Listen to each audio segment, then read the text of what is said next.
ক্লাসে ছিলাম, তো এখন আমাদের কোচিং শুরু হয় নাই। যারা হচ্ছে এমটিতে খারাপ রেজাল্ট করছে তাদেরকে মিস সাজেশন দিতেছিল যে এগুলো পড়ো। হঠাৎ করে একটা অনেক জোর বিকট শব্দ হয়েছে, মিস সবাই কান ধরে ফেলছে, মিস অনেক তাড়াতাড়ি করে কান ধরছে। পরে এবার মিস বলে যে কী হয়েছে, আমি তো ভাবছি যে আকাশ থেকে মনে হয় শিলা বা এরকম কিছু পড়ছে। পরে আমরা যখন বেরোইছি দেখি যে যেখান দিয়ে আমরা সিঁড়ি দিয়ে ক্লাসে উঠি সেই সিঁড়ির জায়গাটা পুরোটা পুড়ে গেছে। আর সিঁড়ির ওই পাশে কিছু 7-8 ছেলেরা পড়তো, ওদের ইয়েটা পুরো পুড়ে গেছে, সিঁড়ির সাইড পুরো পড়ে গেছে। ওখানে অনেকে মানে গড়াগড়ি করতেছে, 7-8 ছেলেরা তো ভয় দৌড় দিতে গেছিলো। আগুনের পরে অনেকে গা লাল হয়ে গেছে, অনেকের খুব জামা কাপড় পুড়ে গেছে, তারা মাটিতে শুয়ে শুয়ে গড়াগড়ি করতেছে।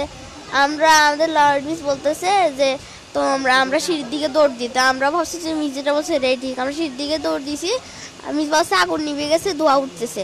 আমরা ওখানে গেছি, গ্যাস সরে দিছিল। পরে মিসে একজনের গায়ে পড়ে গেছে, আবার একটা 8-এর ভাই আমার গায়ের উপর পড়ে গেছে। পরে আমার একটা বান্ধবী আমার গায়ের উপর পড়ে গেছে। আমি অনেক কষ্ট ওখান থেকে উঠে আসছি। আর পরে বারান্দার যে গ্রিল কিছু ফায়ার সার্ভিসের লোক আসছে, তারপর কিছু আর্মি লোক আসছে, এসে ওরা গ্রিল ভাঙছে।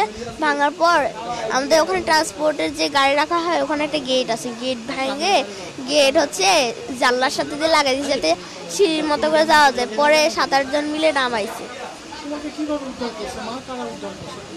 কিছু আর্মি লোক মানে চারপাশে ছিল, আমাকে আস্তে আস্তে আস্তে করে নামাইছে।